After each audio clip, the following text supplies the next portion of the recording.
Right, you said you had a meeting up in Glasgow, but it got canceled tonight? Yes. Yeah, so a lot of churches are canceling. But thankfully we were able to get at least one service in this morning. Genesis chapter 26. I'll go ahead and preach what I was going to here this morning, and I'll finish up tonight. This was going to be one of those two-parters. I know that. I mean, I'm not going to get through this in one service. Well, you got that luxury sometimes. I kind of split it up a little bit. Now, last Wednesday night, we were in Genesis 26 looking at Isaac. And we spent some time on verse 14 and verse 15. I really want to focus in on verse 15, but I'll read as a context. In verse 12, Genesis 26:12, then Isaac sowed in that land and received in the same year an hundredfold. The Lord blessed him. And the man waxed great, went forward, and grew until he became very great. For he had possession of flocks and possessions of herds and great store of servants, and the Philistines envied him. For all the wells which his father's servants had digged in the days of Abraham his father, the Philistines had stopped them and filled them with earth. We'll stop the reading in verse 15, and as always, ask and plead even for the Lord's and the Holy Spirit's help. Take a look at this passage, mainly around verse 15. Now, you see the phrase there that the Philistines had stopped up the wells that Abraham, his father, had dug. Now, of course, back in this day in Israel, it's an arid country, not many rivers, not many lakes. And so most of the time when you were going to get water, you'd have to dig for it. You'd have to have wells. When I was living in Charlestown, my parents, we had a well. We didn't have town water. We were outside of town limits. And so we had a well. And every so often something would go wrong with it. If it got real dry, it might run low. And of course, the pump would have to be replaced every so often. But the digging of a well, Abraham had to dig several of them, and they were very important. I mean, you had battles and skirmishes were fought over wells during these days. But the idea here, the main idea, that even if you're in the center of God's will, even if you're being blessed of God, God will sometimes send reversals to bring us closer to Him and even spur us oftentimes on the revival. This is where revival starts, usually when you're in trouble. Whether it's personal revival, whether it's church-wide revival, whether it's national revival. I hate this, use a blanket statement, but most of the time we don't seek God as we ought to unless we're in trouble and unless we have to. That's right. Prosperity and peace often brings a lot of what's the word, lackadaisical or contentment or laziness spiritually. We got money in the bank, the attendance is good, and everything seems to be going well, and we tend to ride on vapors sometimes. And God will send situations or reversals into the life to force you back. How often God brings trouble in the life in order to call individuals, families, and local churches back to Bethel, back to God, back to revival. We see an example of this. We'll see it again when we deal with Jacob more so. Chapter 28 and chapter 32 here, Genesis. When he deals with God at Bethel, he puts up the pillar, he's got the stone for a pillow, and he makes a vow, and then he tends maybe to have forgotten it, and God calls him back to Bethel at a time of great crisis in Jacob's life. And it seems that God dealt with Jacob more than he dealt with Isaac. Isaac has the standard kind of problems that come with just the regular routine. We all have issues. We all have problems. We all have situations. They are not unique to unsaved people. Christians have them as well. We all have problems. And God brings them into the life, and God does not prevent it from it. God does not shield us from it. Here's a situation, of course, Isaac, as a herdsman, with his herds and his flocks and a great store servant, they need water. And he's in a kind of an unclaimed area, an empty area in Israel. So his servants dig, and Abraham, his father, digged wells. And they need those wells. But the residents, the locals, come in and claim them, steal them away, or out of spite will stop them up with earth. So Isaac, even though he is the son of the covenant, even though God has blessed him, even though he's waxed great, even though he became very great, even though he reaped 100-fold in verse 12, problems come.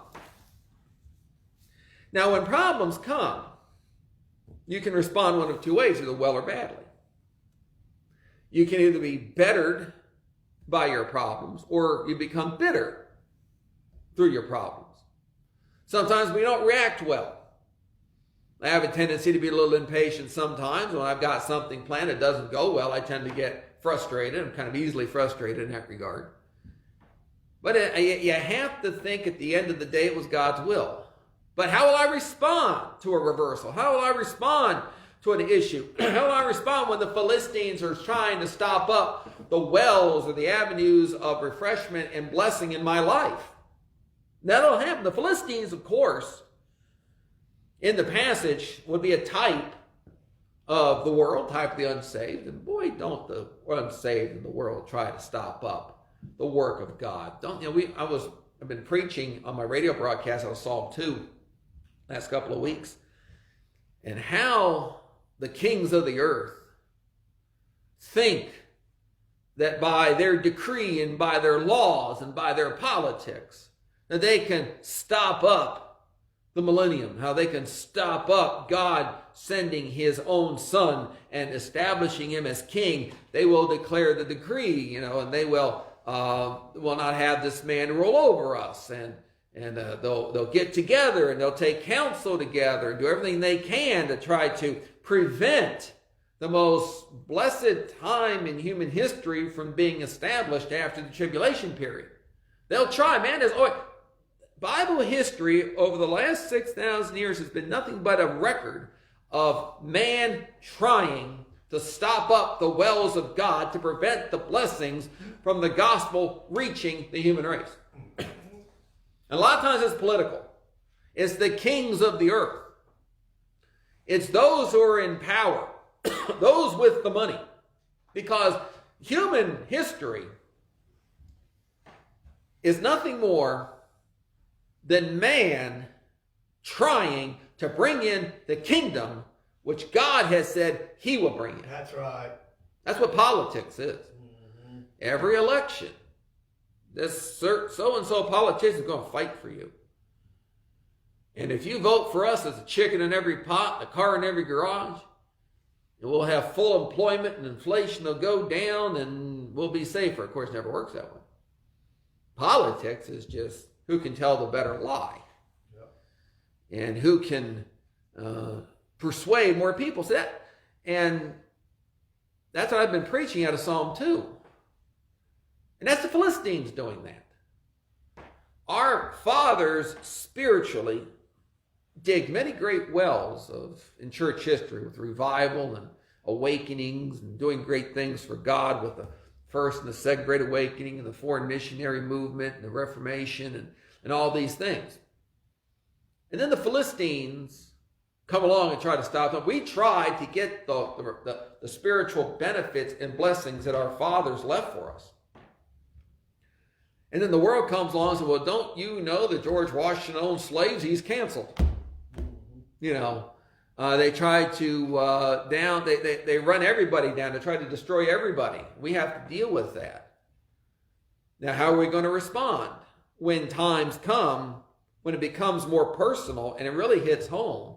When the Philistines out there in the world try to stop up the blessings and the wells of this church and try to stop up the blessings and the wells of us personally. Local churches like this are great benefits to their area, although they're vastly underappreciated. I mean, not many people in Smyrna, Clayton really appreciate Grace Baptist Church, but we have gotten the gospel out ever since 1973. We've had people saved, and we've always tried to maintain a standard in the community, and we try to be a blessing. The world will do everything they can to try to stop up or to block, and they did that last year with the shutdowns, and the churches were fined for just merely opening up, for having services, for even in a small church, either 10 or 15 people. And there were areas in this part of the country where they would come in and they would have the police come in, and pastors were fined and churches were threatened of being bulldozed and all this. Now, how are we going to respond to all of that? That's always the question here. Isaac, in chapter 26, he's in trouble. He's in a difficulty. He needs water. This is an essential. It's not like Isaac lost his beach house down in Rehoboth and he can't. No, this is essential. And I remind you that churches are essential. Church services are essential. Christian schools are essential. They're trying to take them away from us. They're trying to stop it up. They're trying to make it difficult. Right. And even after the COVID panic winds itself down, it's already starting. I mean, 2 states have now rescinded their mask requirements. South Dakota and Iowa. Thank God for that. Well, 48 to go. But we're starting to get over the worst part of this now. But it'll be something else later on. Oh, yeah. They'll find something else. Now with this administration and their wokeism and their intolerance and their bigotry and their hatred against all things religious and all things God, they'll find something else. They'll try their best to interfere with the work of God. They'll try their best to interfere with local churches. I mean, there's already legislation floating around in Washington where they would make Christian schools shut down unless they would conform their curriculum to basically line up with the public schools, and to hire transgenders and lesbians and all this. And they're going to go after it. They're going to go after churches like this. They're going to try their best to stop up the wells. Our problems to be found in need of life itself. I mean, what did Isaac? Did Isaac? He understood the severity of the situation. I'll put it that way. They need water. And so I think sometimes we as Christians don't understand the severity of the situations with the activities of the Philistines. Yeah, it's true. We hide our head in the sand. I don't want to know. I know it's discouraging. I don't watch television news. I don't watch any of it, local or national. But I still keep up to date on things. And you have no excuse to be ignorant of what's going on. You're to know the signs of the times. I had a sermon a number of weeks ago. I almost preached it, but I didn't. When in Matthew's gospel, when the Lord rebuked the religious leaders, you can look at the weather and you can say if it's red sky at night, sailors delight, red sky at morning, sailors take warning. And you can look at that, you can discern the weather, which our weather forecasters can't do half the time. Yeah. They can discern the weather, they can't discern the sign of the times. Things are as they are. Things are as they are. That's right. That sounds simplistic, but it is. And you have to realize the severity of your situation. Without water, Isaac's flocks and herds and his servants and his family would perish. It's a serious. We must do something. We must act. We must react. Dig more wells. If they're going to strive over this well and they're going to strive over that well, it might take a while. Now, Isaac digged again the wells of water. I mean, he knew where the wells were that Abraham, his father, had digged. In verse 15, for all the wells in which his father's servants had digged in the days of Abraham, his father, the Philistines had stopped them and filled them with earth. All right, so verse 18, Isaac digged again the wells of water, which they had digged in the days of Abraham, his father, and the Philistines stopped them up after the death of Abraham. It's not that they stole the wells, they stopped them up. They had their own wells. But for some reason, these Philistines did not want Abraham or Isaac to have access to these wells, trying to drive them out of the land or trying to put them into such a predicament that they would be forced to either leave the land, go to Egypt, or go to Philistia in order for their supplies. What they try to do, this church and churches like it rely totally and exclusively on the giving of God's people and the provision of God. We don't have car washes. We don't have bake sales. We don't sell cookies door to door. We don't float bonds. We don't take out loans. This church is not in debt. Amen. Has not been in 22 and a half years I've been here. But they'll keep the pressure on. They'll try to tax us. Yep. They'll fine us. Right. They'll try to drive us financially or fiscally to certain situations where we would be forced to go to the world in order to get the provision. Since they keep trying to stop up all of our wells of water, they're going to keep trying to drive us back to the world, drive us to compromise. You remember, I mentioned this on Wednesday night, you remember back in the Bush administration and his so-called compassionate conservatism, and he was going to offer federal money for churches and religious nonprofits in order for them to do their social work. And some churches took the bait. Yeah. And churches began to think that we can't do the things we need to do unless the government helps us. Uh-oh. That we need tax money.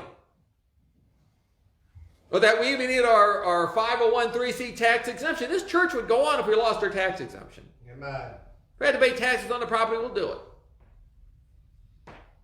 Would rather not to because separation of church and state.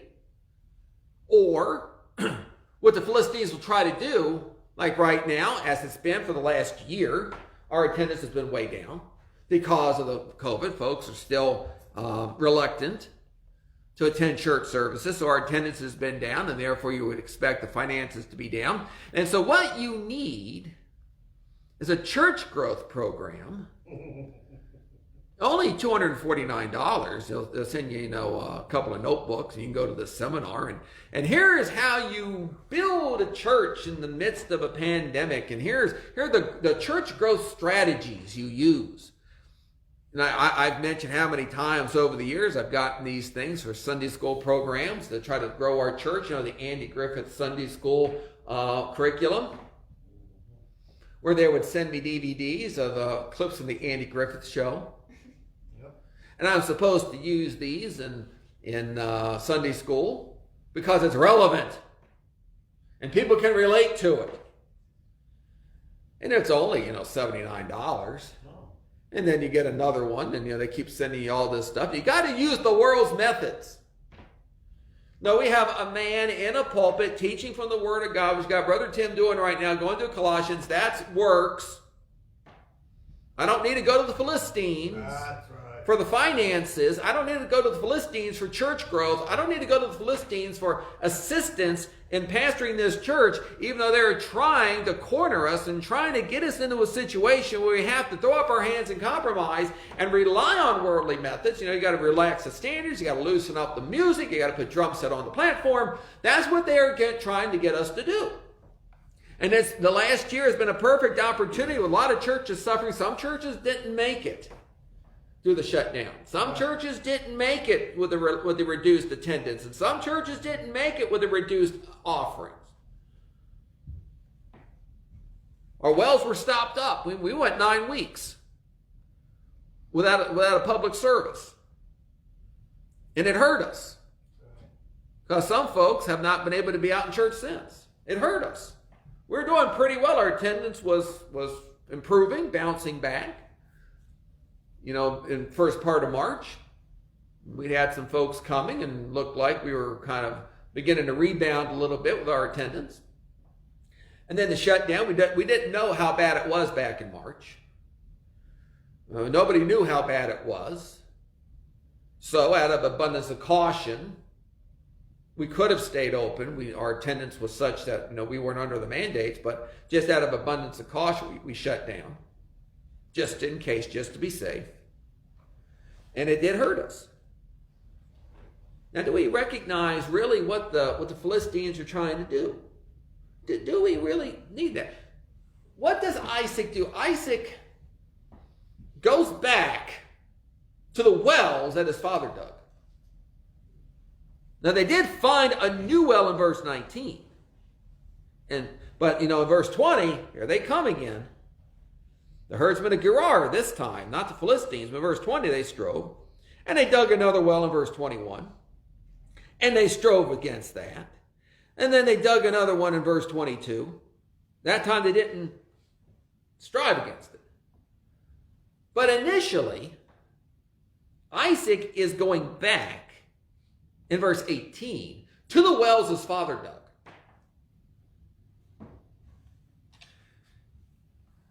Now, I don't believe just because something is old, that it's good. I heard a sermon last week. It's almost like how sometimes the quote-unquote old past can be a Trojan horse to get error and compromise into a church. Just because something's old doesn't mean it's good. Just because something is traditional doesn't mean it's good. But a lot of times, I'd rather have the old. We're in trouble. Okay. What do? When the Philistines and the herdsmen of Gerar are striving with us, when they're striving over our water, when they're stopping up ours, what do? You go back to see how our fathers handled it. Now, we might have to do a few new things, like Isaac will have to dig new wells. You can't rely totally on what your fathers did. But you don't neglect it either.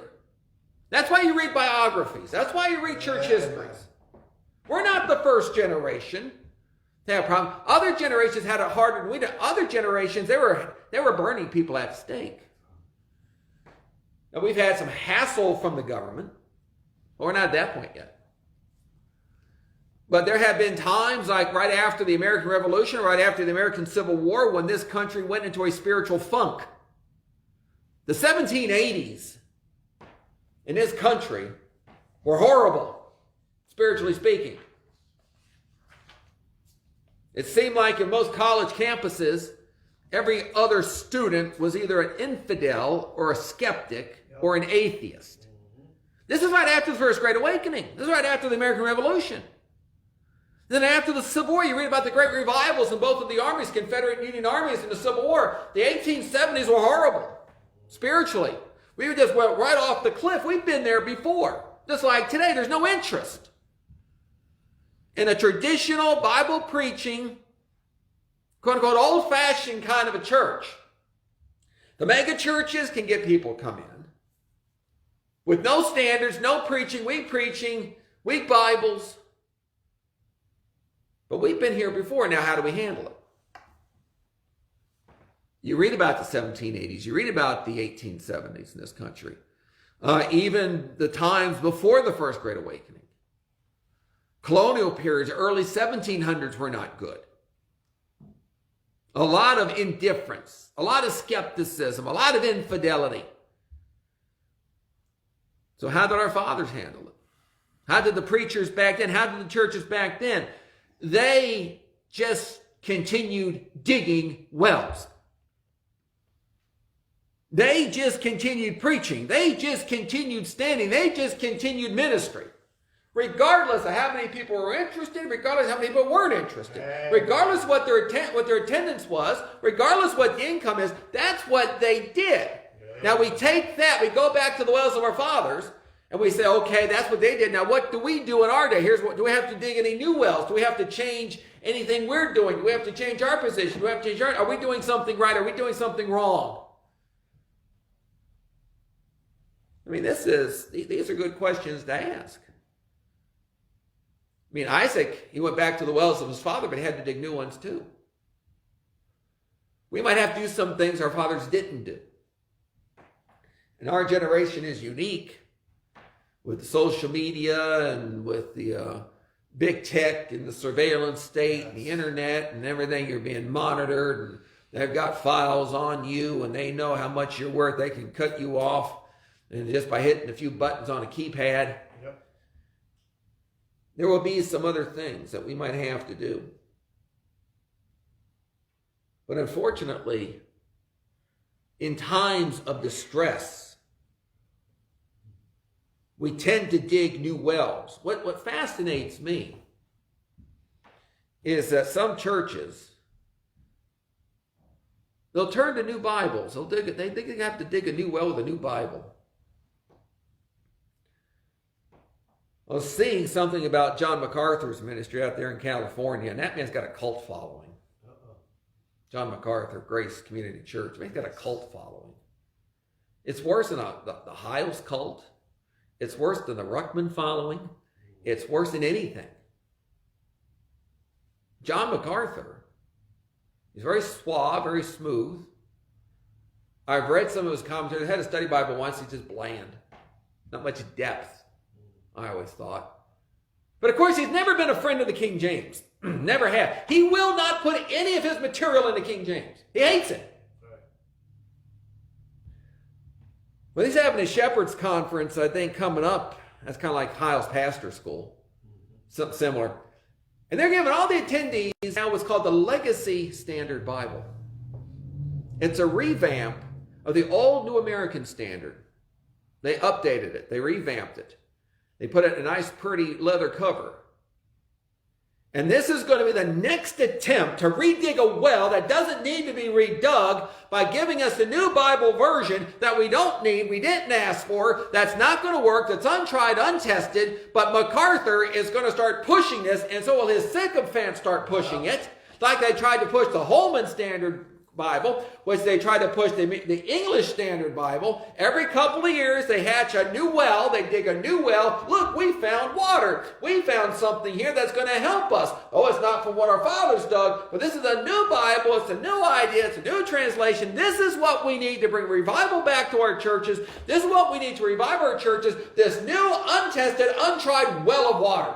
You got to test the water when you dig a well. Yeah. The water might not be any good. That's right. There are some plots of land with, they say it won't perk. Water could be sulfur water. You ever have sulfur water? That's the nastiest stuff. When I was a boy, we stopped at an old Stuckey's down south. I think we were moving from Alabama and Idaho. We stopped at the Stuckey's. It might have been Alabama or Louisiana or Mississippi. I went in. I was thirsty. There was one of those water fountains there, back in the corner of the old Stuckey's. I took a mouthful of water. It was sulfur. I don't want to spit it out, but I don't want to swallow it either. Sometimes water's no good. Just because it's a new well, Man, come on. doesn't mean it's any good. Just because you're getting water out of that well, doesn't necessarily mean it's any good. And people love digging new wells. Where do you think all this new music comes from? That's new. Yeah. Southern gospel and Christian rock and Christian jazz and and the company that hosts our website, it's called ourchurch.com. They host our website. Every time I log on, I get this splash screen come up. Would you like to listen to the Joy FM while you're working on your website? And I can put a button on the website where people who visit can press this button and get Christian rock music. Or I can listen to it while I'm working on the website. They keep pushing that. They're going to start pushing this new Bible now. Right. MacArthur is very influential. It annoyed me greatly over the summer when I guess MacArthur finally had enough and he decided to reopen his church. And people say, oh, what a hero. Also, what about the preachers months before who were doing exactly the same thing MacArthur was doing? They were ignored. Yeah. But MacArthur finally finds a backbone and finally puts his foot down. He tries to open his church and, applause and wonderful. And you're going to, and what a hero of the faith, where thousands of unknown small pastors of small churches never shut down or opened months before. They were ignored. Yeah. He's very influential. And I tell you, if you go on Twitter and follow him, he has got a cult following. He dug a new well. For some odd reason, he thought that he needed his own Bible version. That's what it is. It's the John MacArthur Bible version. It's called the John MacArthur version. He dug a new well. He hit water. Hey, this will work. But we need a new Bible. Even the ones he's been using, he puts his material in every other. He put New King James, ESV, NASB, he put every version out there. Except King James. Now, obviously, they're not good enough. That water got stale. In his eyes, I guess. So they decided a new one. But like I've said, we are too far in church history to change Bibles now. We're too late. Yeah. And I am not going to throw this old authorized version, which has been tried and tested in battle. And I'm not about to pick up a new version that's untried, untested. Remember, it's based on the old New American Standard. That was the darling of Bob Jones University back in the 70s. They loved it. They pushed it. Bob Jones pushed it. And it finally died on the vine because people realized this isn't any good. It's like, holding out a rotten sandwich, or this isn't any good anymore. It's no longer interesting. And this generation that, wants to hear a new thing, they want new wells, new water, new Bibles, new music, new standards, new services. They got bored. They got bored of the ESV. They got bored of New King James. They got bored of the Holman Standards. So they catch up this new thing, this legacy study Bible. You go online, you can look it up and you see what it's all about. That's a new well. There was nothing wrong with the old well. It was still producing. The old well, the old King James is still producing. Amen. They're still springing up water. Amen. Say, today's my spiritual birthday. Been saved 43 years. And for 43 years, this well has not failed. For 43 years, the water from this well has satisfied. It has strengthened me. It has deepened me in the things of God. For 43 years. This old well that my fathers dug is producing just fine. Now, you found another well over there. It's producing. That's interesting, but nothing wrong with this one. That's untested. That's untried. Let's let your Bible hang around for 400 years. Then maybe I'll start thinking about it. Let's see martyrs clutch an ESV to their breast as they're going to lose their head or going to the stake. How many people on the mission field were called from the Legacy Study Bible? That's a new well. And it's unnecessary, unneeded. Yeah, they strive. The Philistines strive over that old well.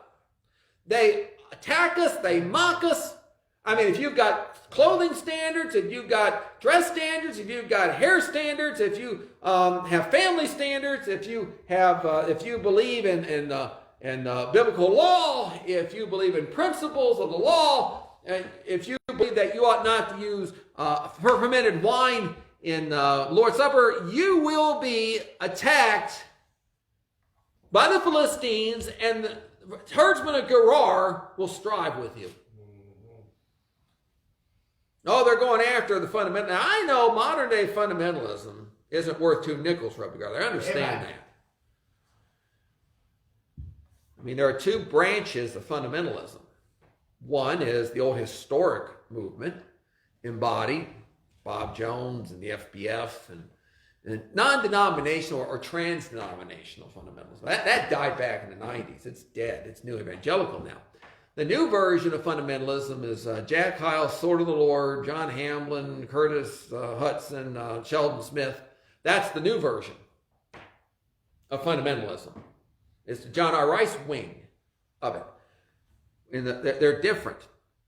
And I know that the fundamental movement is dead in that regard. I understand that. They're coming after it. I mean, we still identify as fundamental. And I haven't abandoned the term. I'm just careful how I identify with it. They'll come after us. They always have. Since the 1920s, the Philistines have come after the fundamentalist movement. Yeah. What is it? I won't.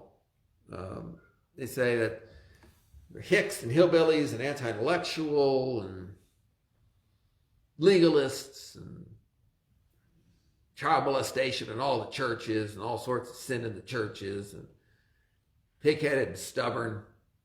See, those are the Philistines trying to stop up that well of blessing. There was a time back in the 60s and 70s where the fundamentalists were the only group making a stand anywhere in the church. Everybody else had apostated. Everybody else had gone over. Pentecostals, charismatics, new evangelicals, only the fundamentalists were standing.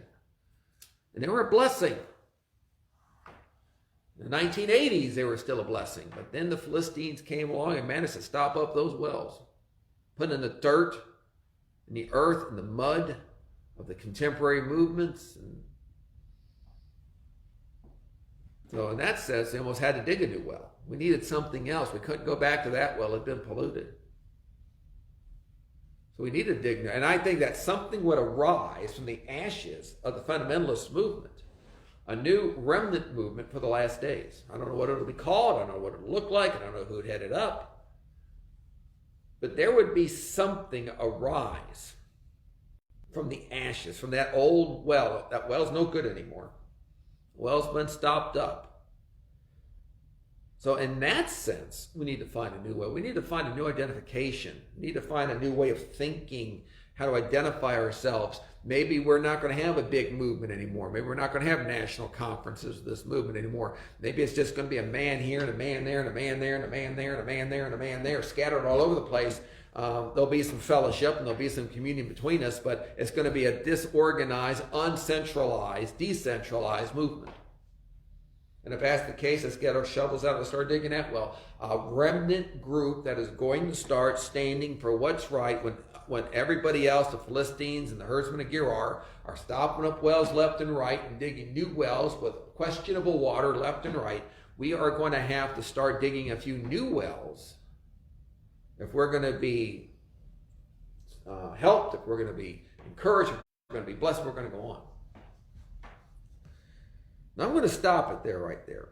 I got about three main points. That was the first one. I want to finish this up tonight. About these wells.